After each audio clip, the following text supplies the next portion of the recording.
Oak Hill presents an unabridged recording of Kemp, The Road to Crécy, by Jonathan Lunn, read by Jack Michael Stacey.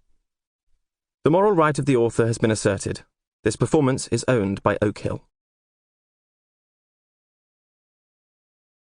Chapter 1.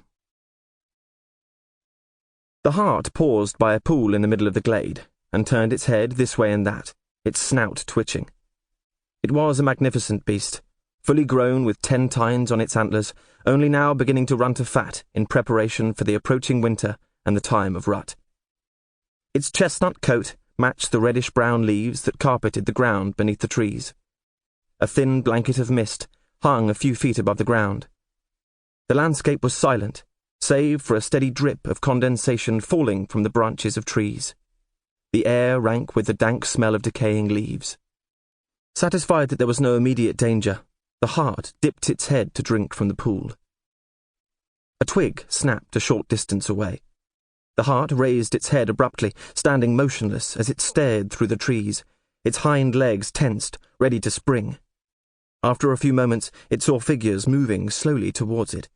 3 green-clad riders, seated astride horses, allowing their mounts to crop at the occasional tufts of grass that grew among the trees as they advanced. Then it saw 2 more figures, a man being led by a dog on a leash, snuffling at the ground before it. It was the smell that decided the hart. The hunters had made the mistake of approaching from upwind. Reacting at once, the hart leapt over the stream and bounded away from them. One of the riders turned to the huntsman on foot, who held the leash of the scenting hound. "Sound the chasse!" The huntsman had already lifted his horn, which hung from one shoulder by a baldric to his lips, and now he sounded the warbling fanfare to announce the chase.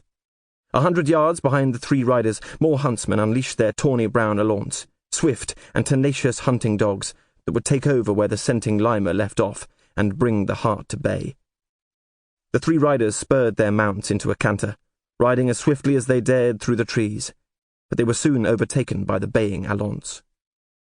The hart moved swiftly, but as the whole wood came alive with the sound of horns, baying dogs, and hunters urging the dogs on, it realized that this would be a lengthy pursuit, a race of endurance. More alaunts were bounding out of the trees to the right, released by their handlers, as the hart passed the relay points the huntsman had planned in advance. It was now being driven. Crazy with panic at the tumult in its wake, driven on by fresh relays of alaunts, the hart crashed through the undergrowth, heedless of the trail it was leaving in its wake.